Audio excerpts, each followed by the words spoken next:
In today's question paper, there was a question: at which stage of HIV infection does not usually show symptoms of AIDS?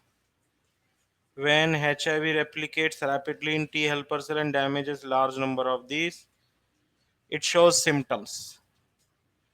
तो question ये है कि does not show symptoms. So does not show symptoms मतलब when it shows symptoms when large number of T lymphocytes are destroyed. तो first option तो नहीं होगा answer. When viral DNA is produced by reverse transcriptase within 15 days of sexual contact with an infected person, when the infected retrovirus enter host cell.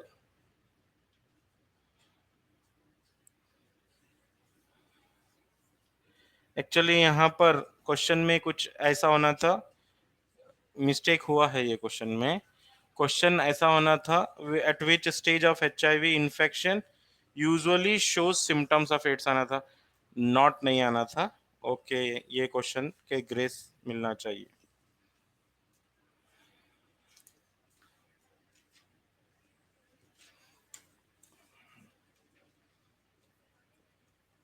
(172) also select the version 2 में है 172 ये. Select the incorrect statement. Cerebral cortex grayish in appearance into prominent folds known as celsi and gyri. This is correct. The outer region of the brain, cerebral cortex, is having prominent foldings, celsi and gyri. First statement तो correct हो गया. Concentrated neuron cell body gives gray color to the cerebral cortex, ये भी correct है. Fibers of tract covered with myelin sheath constitute inner part of cerebral hemisphere, ये भी correct है. Cerebrum is wrapped around the structure called medulla, गलत है. क्या आना चाहिए? Cerebrum is wrapped around the structure called thalamus आना चाहिए. हाँ, थर्ड ऑप्शन तो बिल्कुल करेक्ट है. Fibres of track covered with myelin sheath, that is nothing but white matter. Even corpus callosum is also white matter.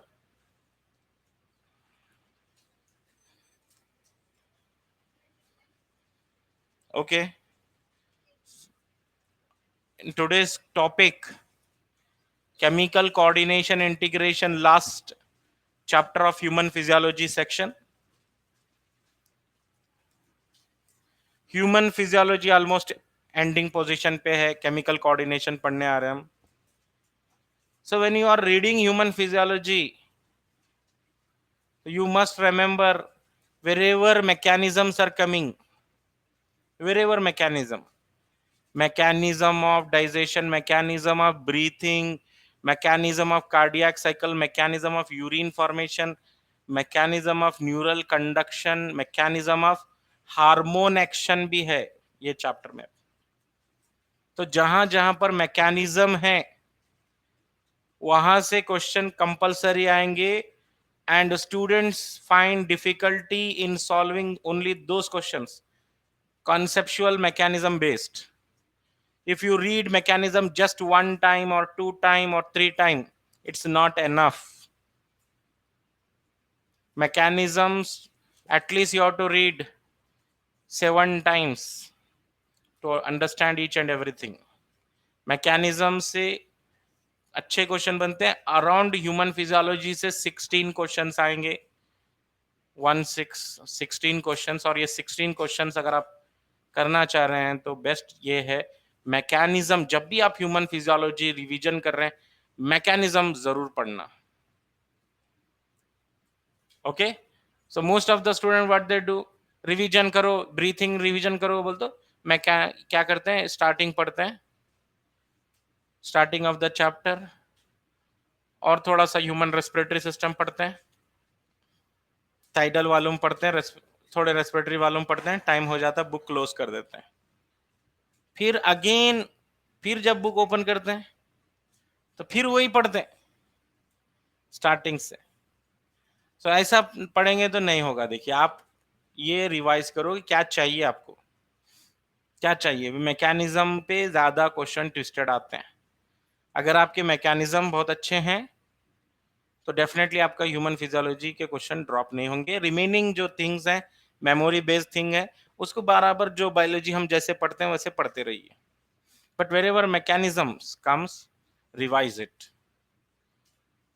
कभी भी अगर human physiology से कुछ पढ़ना बोल रहा है आपको तो मैकेनिज्म जरूर पढ़ो, तो वहां से क्वेश्चन ट्विस्टेड होंगे, डिफिकल्ट होंगे। ओके, तो let's start today's topic, chemical coordination, chemical coordination and integration.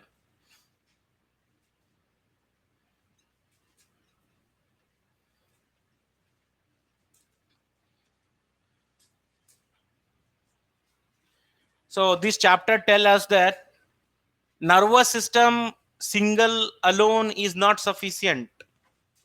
Neural system alone cannot control our all body functions.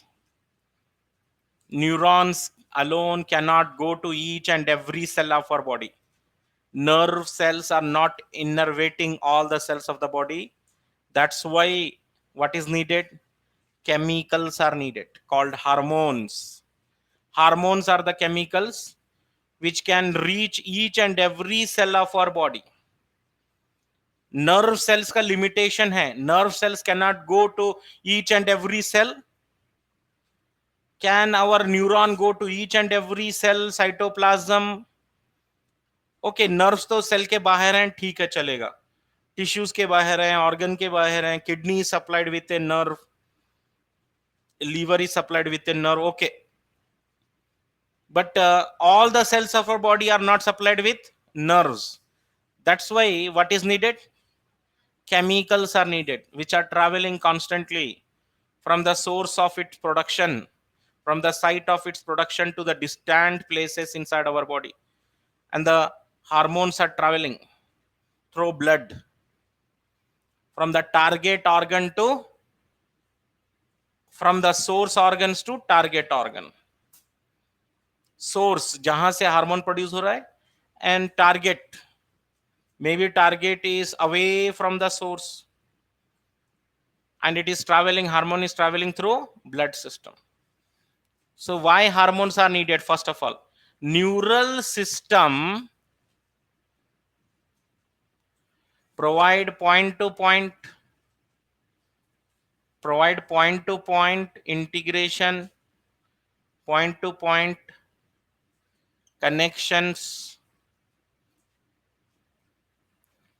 Okay, neural system point to point connection तो देते हैं inside the body, but nerve cells cannot innervate all the cells, cannot innervate all the cells of our body, all the cells of our body.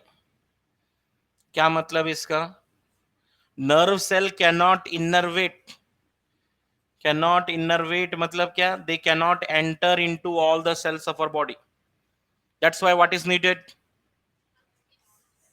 That's why chemicals are needed, hormones are needed.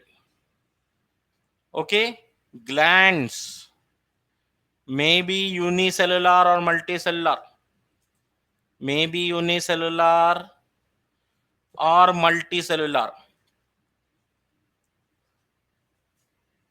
maybe exocrine or endocrine, maybe exocrine or endocrine, produces some chemical secretions, produces some chemical secretions.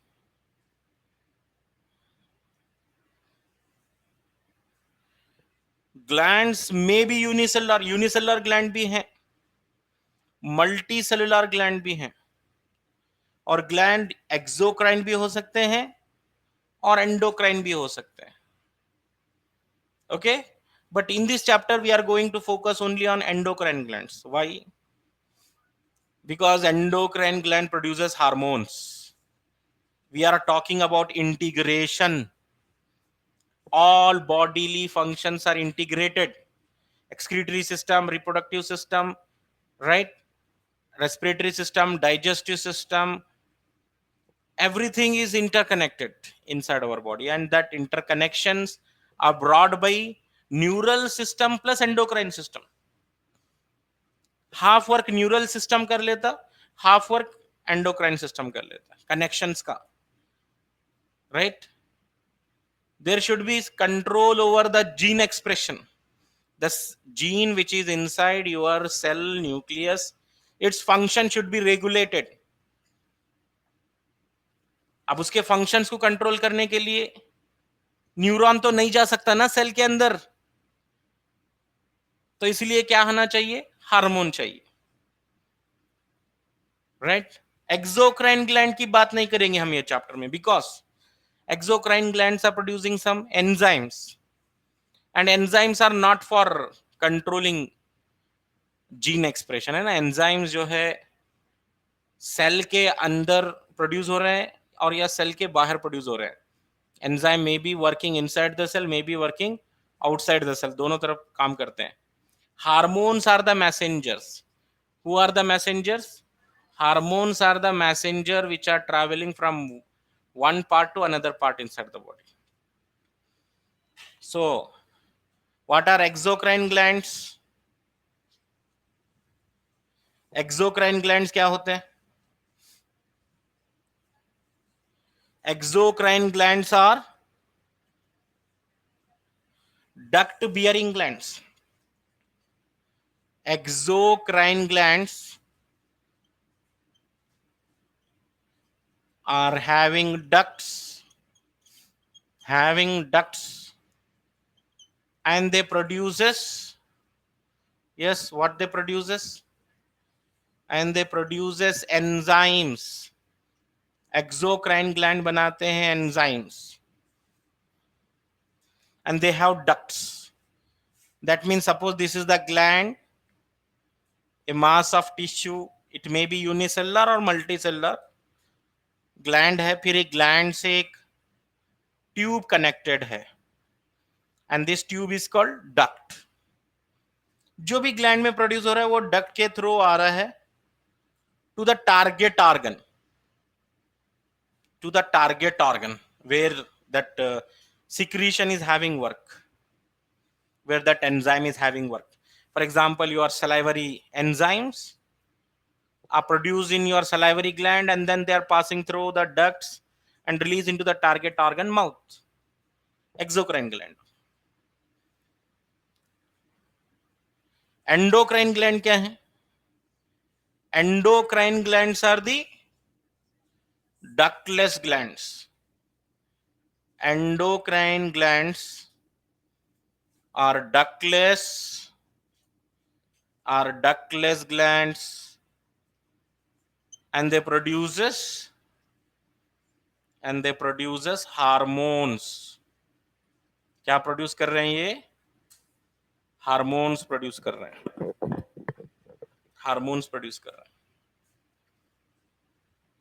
Ductless, that means they are not having duct. Just like this is the gland,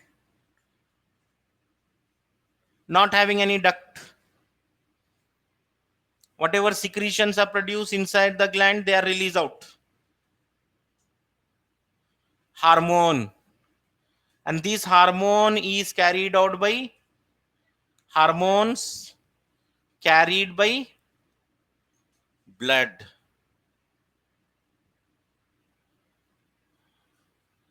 Hormones carried by blood, and to a distant place there is an organ. कहीं पे organ है या cell है, suppose this is the target site है. So this target site is having some receptors. क्या लगे हुए होते हैं इस पे? Receptors. Which receptor? Hormone receptors, to guide hormones. to guide hormones. Now these hormones are traveling through the blood into the receptor site, which is located on the target site. Suppose if I remove these receptors, suppose receptors are removed, can hormone work? No, है ना. जैसे आप बहुत big city में चले गए और आपके पास एड्रेस लिखा हुआ था, वो एड्रेस गुम गया जिस एड्रेस पे जाना था. अब बहुत बिग सिटी है, वो मालूम करना मुश्किल है. सेम ऐसे ही हो जाएगा. हार्मोन प्रोड्यूस हो गए, release into the blood, and blood is taking hormone to one place to another place. It is just like a transporting medium. समझ गए. अब ये हार्मोन को ले जा रहा है, ले जा रहा है, ले जा रहा है. हार्मोन को पूछेगा ब्लड कहाँ जाना है भाई, नहीं मालूम. कौन देते हैं एड्रेस हार्मोन को? रेसेप्टर देता है. And where do you find receptor? On the source और on the target? Target. Source मतलब जहां पे हार्मोन प्रोड्यूस हो रहा है, दिस इज द सोर्स. ये वर्ड, ये टर्मिनोलॉजी चलते रहेंगे क्वेश्चन सॉल्व करते वक्त. Source, target. In between source and target, what is the transporting medium? Blood. And hormone, how they reach the target site? With the help of receptor. By transporting medium, blood. Okay. अब देखिए hormones मतलब हमारी ultimate topic है hormone ही. Hormone है तो hormone के properties पढ़ना पहले हम. What is hormone?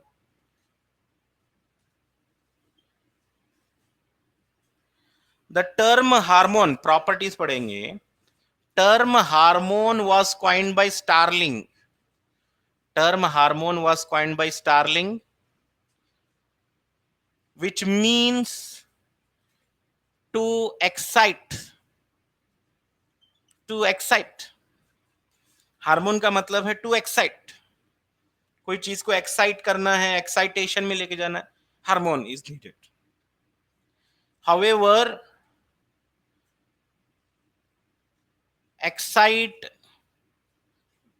Is a misnomer. Misnomer है, गलत नाम है. हार्मोन एक गलत नाम है, मिसनॉमर है. Because there are some inhibitory hormones also. There are some inhibitory hormones also. ये चैप्टर में हम पढ़ेंगे. हार्मोन्स मतलब हमेशा एक्साइट करने वाला ही नहीं. Hormones means always increasing heart beat, always increasing salivation, always increasing breathing, ऐसा नहीं. हार्मोन्स क्या होते हैं? एक्साइटेटरी भी रहते हैं, इनहिबिटरी भी रहते हैं, हार्मोन्स भी. So term hormone was coined by Starling, which means to excite, and it is a misnomer. एक wrong name है, चल रहा है वो, चलें दे, क्यों बदलना. सेकेंड पॉइंट हार्मोन्स का. Hormones are intercellular messengers. Hormones क्या है? Intercellular. Very careful. Inter, not intracellular, not intra. Hormone जो है इंटरसेलुलर मैसेंजर है. सेल सेल के बीच में रहते हैं hormones, cell to cell connection देने में. Okay, intercellular messenger, that mean they carry message from one cell to another cell. Then hormones are non nutrient chemicals. Hormones are non nutrient chemical. Hormone कोई आपको energy देने वाला, या hormone से आपको कुछ विटामिन मिलेंगे, कुछ न्यूट्रिशन मिलेगा, रॉन्ग. ऐसा मत सोचो. Hormones are non nutrient chemical. ये कोई न्यूट्रिएंट नहीं है. Hormones are not supplied through diet. जो भी आप फूड खा रहे हैं उसमें हार्मोन आते हैं, गलत. हार्मोन जो है खुद आपके बॉडी में बन रहे हैं. They are non nutrient chemical है. And the fourth point, hormones are produce in trace amount. Trace amount.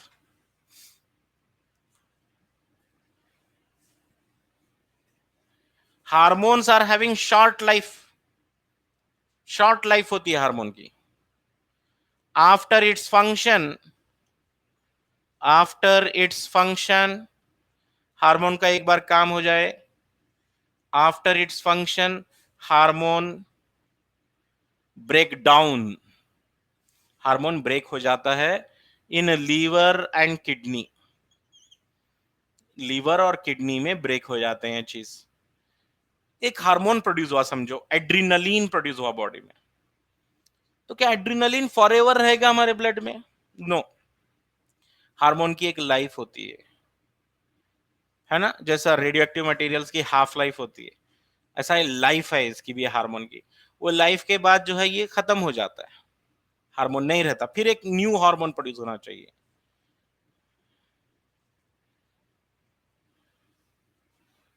ठीक है।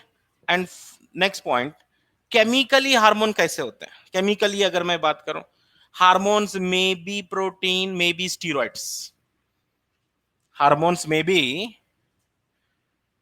B protein, chemically hormones protein भी हो सकते हैं या स्टीरॉइड्स भी हो सकते हैं, डेरिवेटिव्स ऑफ लिपिड्स, स्टीरॉइड्स भी हो सकते हैं।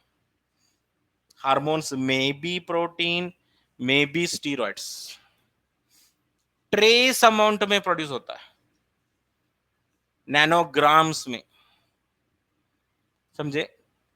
ग्रोथ हार्मोन अगर हमारे बॉडी में प्रोड्यूस हो रहा है तो नैनोग्राम्स में प्रोड्यूस होगा। And hormones are nowadays are also produced by artificial techniques, rDNA technology से हार्मोन बनाए जा रहे हैं। Hormones can be produced artificially by recombinant DNA technology. Best example is insulin hormone, growth hormone भी available है, तो hormone produce हो रहे हैं आर्टिफिशियली भी। ठीक है, तो ये प्रॉपर्टीज थे हार्मोन के। Now hormones are produced by ductless glands, endocrine glands are producing hormones. There are some glands called heterocrine glands also. एक था एक्सोक्राइन, एक था एंडोक्राइन, 3 टाइप्स के ग्लैंड्स हैं, heterocrine gland, exocrine gland, endocrine gland. Heterocrine मतलब ये mix है, endocrine plus exocrine both. Best example is pancreas, pancreas is heterocrine gland because it is having exocrine part as well as endocrine part. And exocrine क्या है? Duct bearing, duct bearing, और endocrine ductless. अब इसमें से कौन से hormone बनाते हैं? Heterocrine gland also produces hormones as well as enzymes, hormone और एंजाइम दोनों बनाते हैं। एक्सोक्राइन ग्लैंड एंजाइम बनाते हैं, only enzyme, and endocrine gland क्या बनाएंगे? Only hormone, only hormone. Clear हो गया ही? endocrine gland are producing only hormone, heterocrine both hormone and enzyme, exocrine only enzyme. Can we have example for exocrine gland? Salivary gland, earwax secreting glands, earwax जो बना रहा था ना सेरोमिनस gland, वो भी exocrine था। मेमरी ग्लैंड्स एक्सोक्राइन है। Endocrine gland के एग्जांपल बोले तो आप पैनक्रियाज लिख सकते हैं, सॉरी पिट्यूटरी ग्लैंड लिख सकते हैं यहाँ पर, पिट्यूटरी ग्लैंड, थायराइड ग्लैंड, तो बहुत सारे हैं, ये तो लिखना ही है हमारे को। एक्सोक्राइन का अगर हम प्योर एक्सोक्राइन बोलते तो सलाइवरी ग्लैंड लिख सकते हैं, सलाइवरी ग्लैंड और एक्सोक्राइन ग्लैंड।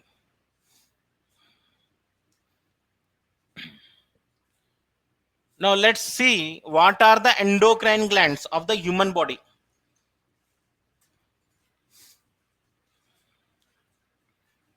ठीक है, एंडोक्राइन ग्लैंड, ह्यूमन बॉडी के कौन कौन से एंडोक्राइन ग्लैंड हैं?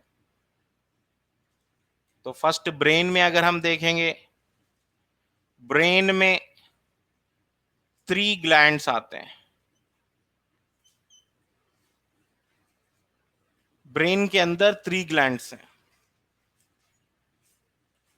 Pineal gland, pituitary gland, hypothalamus and pituitary gland. Position देख लो जरा, सबसे ऊपर पाइनियल ग्लैंड है। पाइनियल ग्लैंड का लोकेशन बताइए, towards dorsal side of the forebrain, dorsal, towards dorsal side of the forebrain. Hypothalamus, basal part of, basal part of forebrain I can say, or basal part of diencephalon also। forebrain के नीचे है या diencephalon का lower part है। diencephalon is equal to thalamus plus hypothalamus, thalamus ऊपर है, hypothalamus उसके नीचे है। And then below that hypothalamus pituitary gland.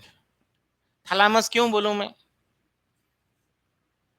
Thalamus बोलूंगा भी नहीं मैं यहां पर।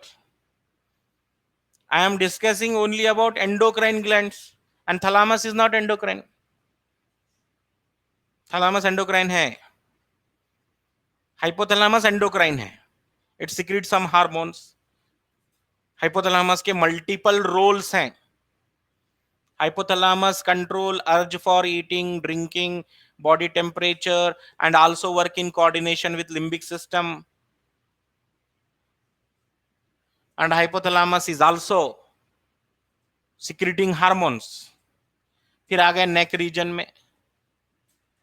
नेक रीजन में यहां पर होगा एक ग्लैंड, थायराइड ग्लैंड बोल के, क्या नाम, thyroid gland. This is thyroid.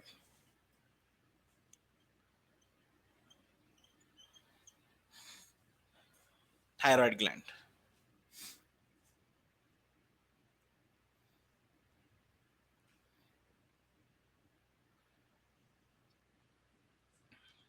Then coming to the chest region, in chest region above the heart or dorsal to the heart, heart तो वेंट्रल साइड है, dorsal to the heart, heart का dorsal side, body का dorsal side नहीं। Heart कहां है, ventral side है, फिर heart का डॉर्सल साइड भी होगा ना, तो हार्ट के डॉर्सल साइज में यहां पर एक बाइलोब्ड ग्लैंड है और इसका नाम है thymus, closely associated with the heart बोल सकते हैं हम। और उसके नीचे यहां पर देखिए पैनक्रियाज है, pancreas is also endocrine gland. Pancreas, pancreas भी है ना, एंडोक्राइन रोल करता है, पैनक्रियाज भी हार्मोन बनाता है, एक्सोक्राइन भी काम करता होगा। पढ़े थे हम डाइजेशन चैप्टर में, पैनक्रियाज से कई एंजाइम प्रोड्यूस होते हैं, ट्राइकेमिस्ट्री, न्यूक्लिकार, एमिलिए, trypsinogen, chymotrypsinogen, procarboxypeptidase, nuclease, lipase, amylase, इतने सारे एंजाइम बन रहे थे। हार्मोन भी बन रहे हैं पैनक्रियाज से, इंसुलिन, ग्लूकेगॉन। फिर उसके नीचे आए हम किडनीज। किडनी के ऊपर जो है यहां पर एक ग्लैंड है, anterior to kidney, what is the gland, adrenal gland। adrenal gland anterior to the kidney, it is also endocrine in function। and here if the individual is male, male individuals have testes, male individuals have testes, and the female individual either testes are present or ovaries are present, दोनों में से कोई एक, या तो testis या तो ovaries.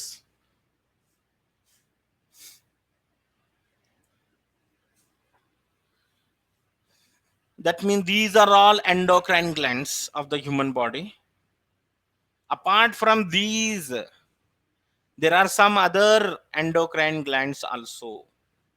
ये तो मेन है. Well develop organise endocrine gland बोलते ये लिस्ट है. देखिए, याद रखने का बेस्ट मेथड है from anterior to posterior side body में क्या क्या है पूरा याद रख लेना सीक्वेंस में. ब्रेन में 3, नेक में थायराइड है, और back side of the thyroid parathyroid भी होता है. मैं यहां तो नहीं लिख रहा हूं, कुछ नहीं दिख रहे हैं ग्लैंड, कुछ ग्लैंड्स नहीं दिख रहे हैं यहां पर. कुछ ग्लैंड्स स्टमक में भी हैं, कुछ ग्लैंड्स इंटेस्टाइन में भी हैं, कुछ ग्लैंड्स किडनी के अंदर हैं, उनको नहीं बता सकते हम यहाँ पे. कुछ ग्लैंड्स हार्ट में भी हैं, heart is also having some glands. Okay, these are so many glands.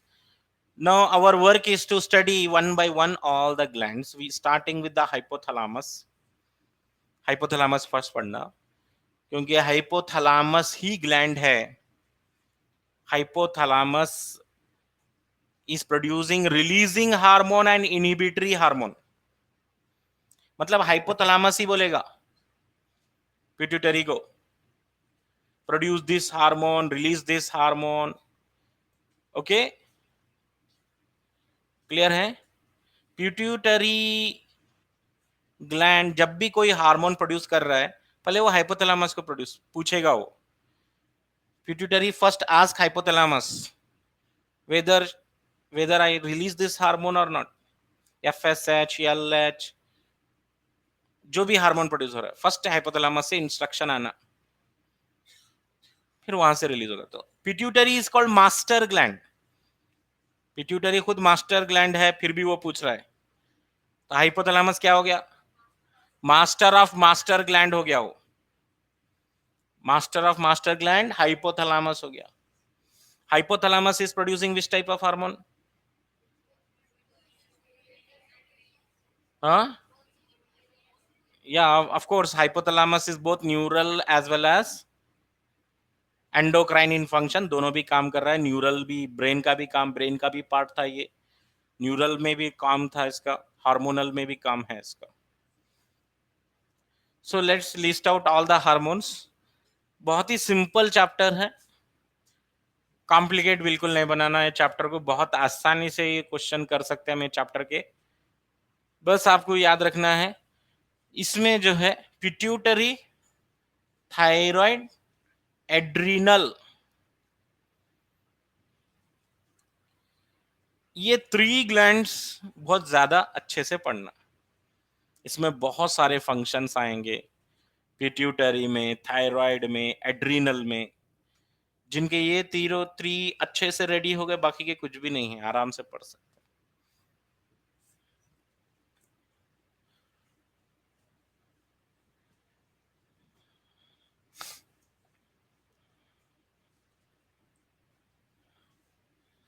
Now let's begin with the hypothalamus. Hypothalamus कहाँ है ये?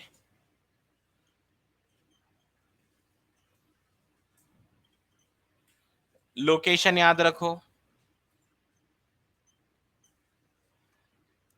कहां पर है? Basal part of diencephalon.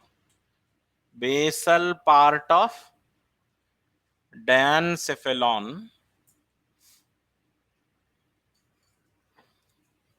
और फोर ब्रेन भी बोल सकते हैं.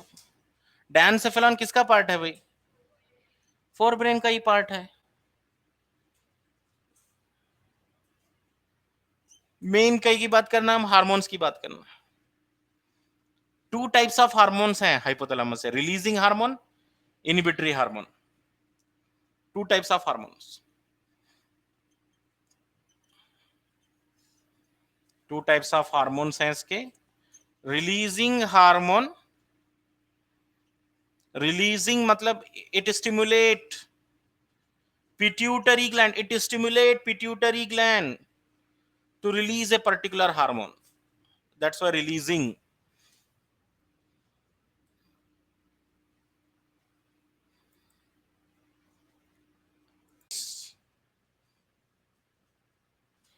It stimulates pituitary gland to release a hormone. Best example है GnRH. GnRH. GnRH कहां से आया GnRH? What is the full name of GnRH? Gonadotrophin releasing hormone. Gonadotrophin releasing hormone. And this hormone act on pituitary gland to release FSH and LH. GnRH, gonadotrophin releasing hormone, it act on pituitary gland to release FSH and LH. ठीक है, इसलिए बोले इसको gonadotrophin releasing hormone. Exam में question आ गया. From which gland thyroid stimulating releasing hormone is produced? Thyroid stimulating releasing hormone. तो पूरा पढ़ना. हम बच्चे क्या करते हैं, थायराइड स्टिमुलेटिंग पढ़ के बस हाँ ये तो थायराइड ग्लैंड है. थायराइड स्टिमुलेटिंग रिलीजिंग हार्मोन कहां से आएगा? हाइपोथैलेमस से आएगा. कुछ बच्चे तो पिट्यूटरी लगाने वाले हैं, क्योंकि पिट्यूटरी से प्रोड्यूस होता है थायराइड स्टिमुलेटिंग हार्मोन. एक होता है थायराइड स्टिमुलेटिंग हार्मोन, एक होता है थायराइड स्टिमुलेटिंग रिलीजिंग हार्मोन होता है. FSH releasing hormone. FSH releasing hormone मतलब GnRH. So GnRH is equal to gonadotrophin releasing hormone. क्या क्या आ रहा है इसमें? FSH, LH. कहां से प्रोड्यूस हो रहे हैं FSH, LH? Produce from pituitary gland under the instructions of hypothalamus. तो ये हो गया releasing hormone example. Now let's see inhibitory hormone. Inhibitory hormone produced from hypothalamus. Inhibitory hormone. Inhibitory hormone means it stops the production of hormone, right? It stops production of hormone. What is the best example? Stops production of hormone. Under this category, which hormone is called inhibitory? Best example is somatostatin. Statin बोल तो stop कर देना. स्टोमेटोस्टैटिन मतलब it stops production of growth hormone. It stop production of growth hormone. GH growth hormone को stop कर देगा ये.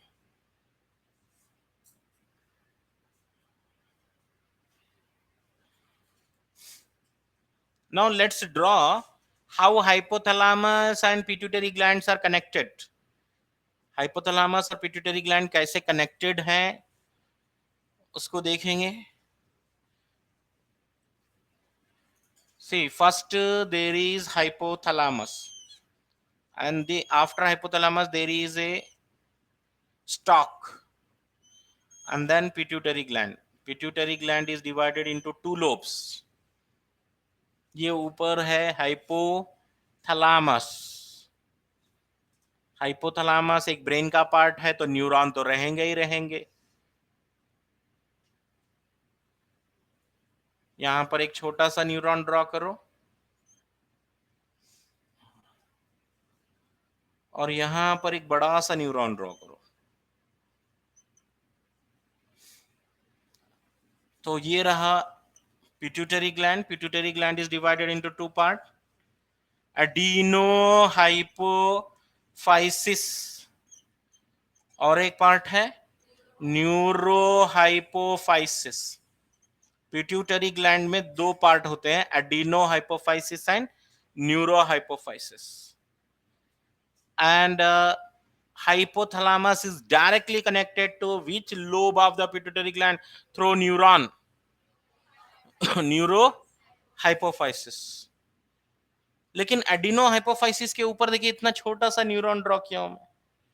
After that here some blood capillaries are there. क्या है? ब्लड कैपिलरीज हैं. वो ब्लड कैपिलरीज एडिनो हाइपोफाइसिस को आ रहे हैं.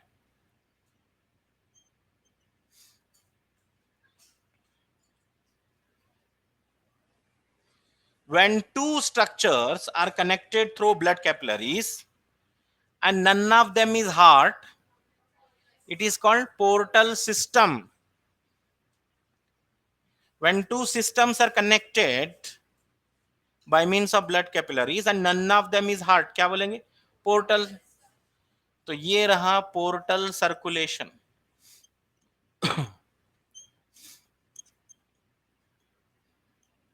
Portal circulation. कैपिलरीज से कैपिलरीज कनेक्शन. यहां पर डायग्राम दिख रहा है. एग्जाम में बिल्कुल डायग्राम नहीं होगा, क्वेश्चन जरूर आएंगे. एग्जाम में क्वेश्चन होगा, स्टेटमेंट्स बन के आएंगे. Neurohypophysis is under the connection with hypothalamus by means of network of blood capillaries called portal circulation. बोलते रॉन्ग स्टेटमेंट. डायग्राम में क्या दिख रहा है आप बोलो? hypothalamus neuron connected to portal circulation with adenohypophysis of the pituitary gland. Actually adenohypophysis और neurohypophysis दोनों को मिलाकर हम क्या बोलते हैं? पिट्यूटरी ग्लैंड बोलते हैं. Pituitary gland. And the stock of the pituitary gland, hypothalamus ऊपर है, उसके बाद एक स्टॉक है. What is the stalk of pituitary gland? Infundibulum.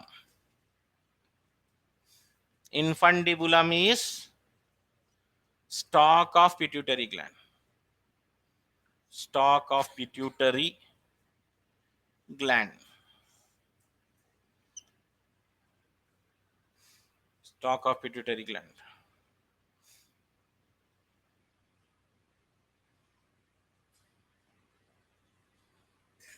And below the diagram, you write some points. Neurohypophysis. Diagram complete. Now write. Neurohypophysis, also called posterior pituitary. Neurohypophysis, also called posterior pituitary. Posterior pituitary or pars nervosa. Pars nervosa. Pars nervosa or posterior pituitary is under the direct neural control. Is under the direct neural control with direct neural control of hypothalamus. Direct neural control of hypothalamus. हो गया है? Clear? Okay. और ये portal circulation के बारे में भी लिखना आप. Hypothalamus and adenohypophysis are connected with portal circulation, in bracket blood capillaries. Hypothalamus, लिखिए next point. Hypothalamus and adenohypophysis connected by portal circulation, in bracket blood capillaries, in bracket blood capillaries. अभी देखिए adenohypophysis again divided into two parts. देखो neurohypophysis को मैं क्या बोला? Posterior pituitary बोला ना मैं. तो एडिनोहाइपोफाइसिस को मैं एंटेरियर बोलूं? देखेंगे यहां पर adenohypophysis is divided into two parts. Adenohypophysis के दो पार्ट हैं. What are the parts? Pars distalis, pars intermedia. Pars distalis, pars intermedia. तो मैं पूछ रहा था आपको, क्या मैं एडिनोहाइपोफाइसिस को एंटीरियर पिट्यूटरी बोलूं? नहीं बोलूंगा मैं. पार्स डिस्टालिस को एंटीरियर पिट्यूटरी बोलूंगा. आया समझने?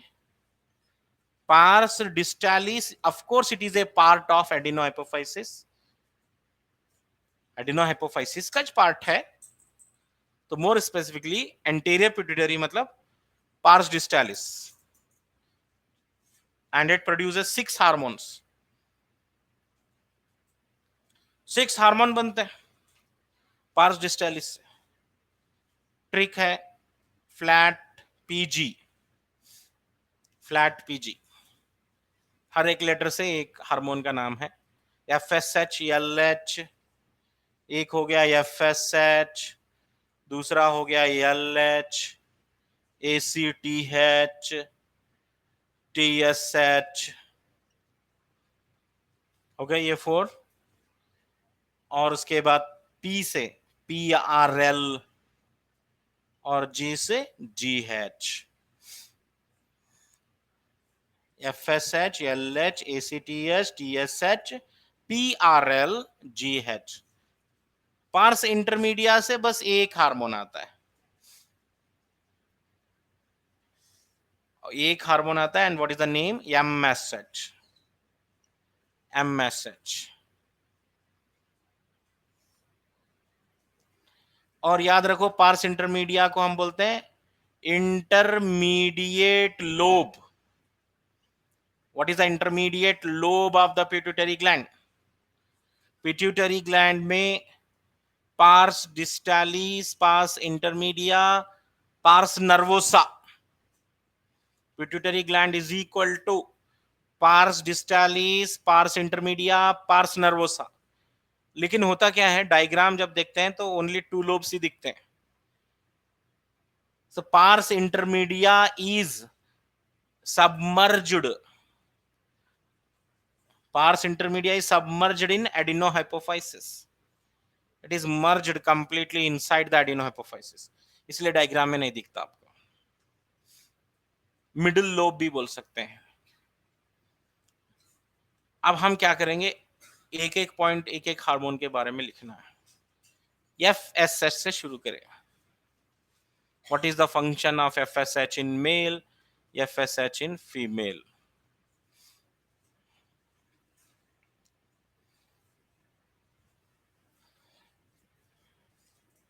FSH, follicle stimulating hormone. Follicle stimulating hormone है. What is the work in female? What is the work in male? दो अलग अलग है. फीमेल में क्या काम कर रहा है एफएसएच? फीमेल्स में एफएसएच काम कर रहा है maturation of ovarian follicles. In female it is helping for maturation of ovarian follicle. Ovarian follicles के मैच्यूरेशन में हेल्प करने वाला एफएसएच. और मेल में एफएसएच हार्मोन क्या करता है? Yes, act on Sertoli cells. Sertoli cells पे एक्ट करता है. Help in spermiogenesis. याद रखो, सेकेंड ईयर की बुक में स्पर्मियोजेनेसिस बोल के दिया है, फर्स्ट ईयर के बुक में स्पर्मेटोजेनेसिस बोल के दिया है. डेफिनेटली एफएसएच हम स्पर्मेटोजेनेसिस बिल्कुल ले सकते हैं, लेकिन ऑप्शन में स्पर्मियोजेनेसिस नहीं रहना.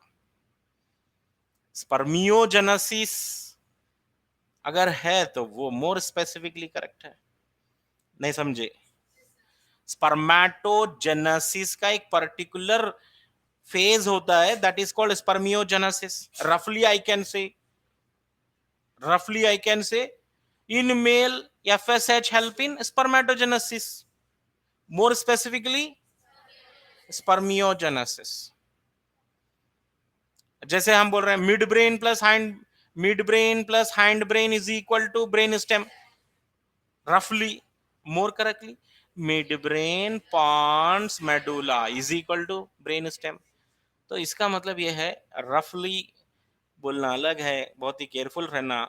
फर्स्ट ईयर के बुक में स्पर्मेटोजेनेसिस है, सेकेंड ईयर के बुक में स्पर्मियोजेनेसिस है, मोर करेक्टली स्पर्मियोजेनेसिस है। अगर ये ऑप्शन नहीं रहा जरूर लो स्पर्मेटोजेनेसिस, अगर दोनों ऑप्शन रहे तो जरूर लो दोनों ऑप्शंस, बहुत एंड भी रहा तो। अगर दोनों में से एक चूज करना रहा तो spermiogenesis. So FSH is also called gametokinetic factor।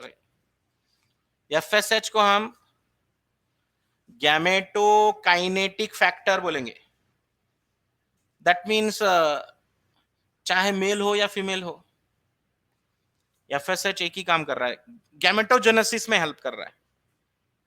Gametogenesis में it help in gamete formation, that's why gametokinetic factor बोले।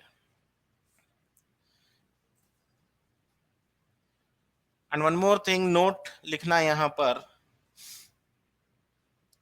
पिट्यूटरी ग्लैंड कितना साइज होता है इसका? पिट्यूटरी ग्लैंड का साइज अगर हम देखेंगे, पीनट्स का साइज होता है, peanut size. Okay, and pituitary gland located कहाँ मिलता है भाई? Pituitary gland, pituitary gland location की अगर बात करें हम, लोकेटेड इन सेल्ला टर्सिका, सेल्ला टर्सिका बोल के एक बोनी कैविटी है, बोन में कैविटी आती है सेल्ला टर्सिका। कहाँ की बोन है ये? सेल्ला टर्सिका कोई बोन का नाम नहीं है, सेल्ला टर्सिका एक कैविटी का नाम है of sphenoid bone. Sphenoid bone तो पढ़े थे हम, अंडर क्रेनियल और फेशियल। क्रेनियल बोन्स में पढ़े थे देखो हम स्फिनॉइड बोन। सो देर वो स्फिनॉइड बोन में कैविटी होती है sella turcica. In that sella turcica pituitary gland is located about the size of peanut.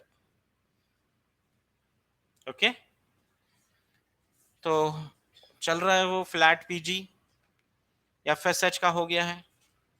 अब हम जाएंगे next, what is the next? LH male में, एलएच फीमेल में।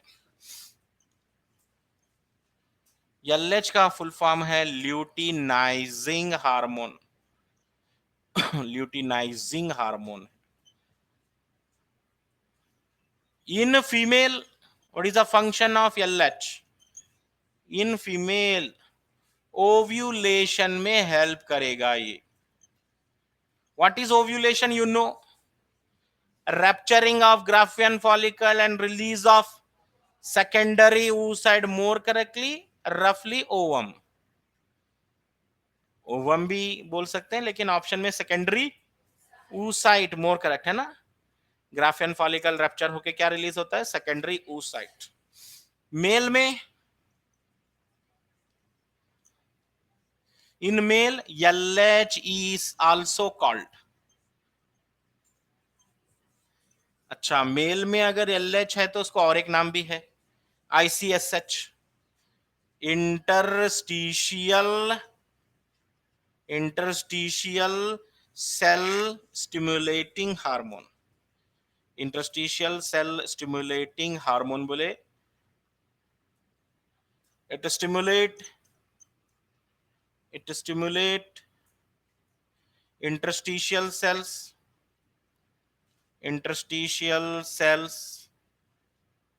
और Leydig cells, है ना, Leydig cells to form male sex hormone androgen. Leydig cells कहाँ होते हैं? In testis. Inside the seminiferous tubule or outside the seminiferous tubule? Outside the seminiferous tubules. Testis के अंदर seminiferous tubule होते हैं. In between seminiferous tubule, Leydig cell बोल के endocrine part है. टेस्टिस का एंडोक्राइन पार्ट होता है Leydig cell, जो बना रहे हैं एक हार्मोन एंड्रोजन. कौन सा हार्मोन बना रहे हैं? Androgen, which is producing androgen, and androgen in turn stimulate spermatogenesis. Androgen आगे जाके क्या करेगा? स्पर्मेटोजेनेसिस को बढ़ाएगा, इंक्रीज करेगा. So ICSH is nothing but hormone name which tell the function also. Interstitial cell, मतलब इंटरस्टिशियल सेल को ICSH हार्मोन मेल्स में. ओके, लेडिक सेल कहां पर है?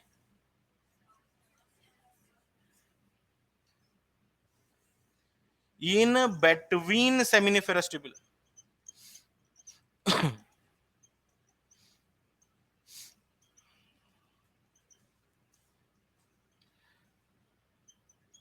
हम सोच के जाते हैं नीट एग्जाम में बहुत बहुत ज्यादा टफ एग्जाम क्वेश्चन आते हैं, एग्जामिनर बस इतने ऐसे ऑप्शन में घुमा देता है आपको.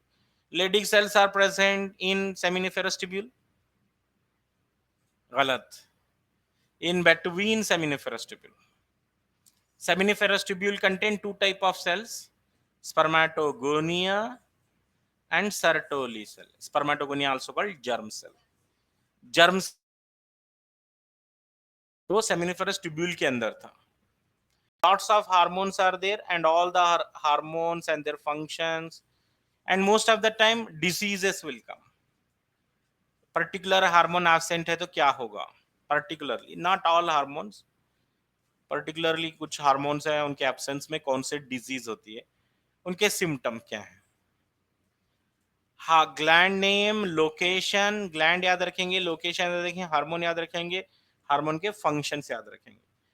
And if diseases are given, remember that disease also. Okay, so next class में हम कंटिन्यू करेंगे remaining. Thank you.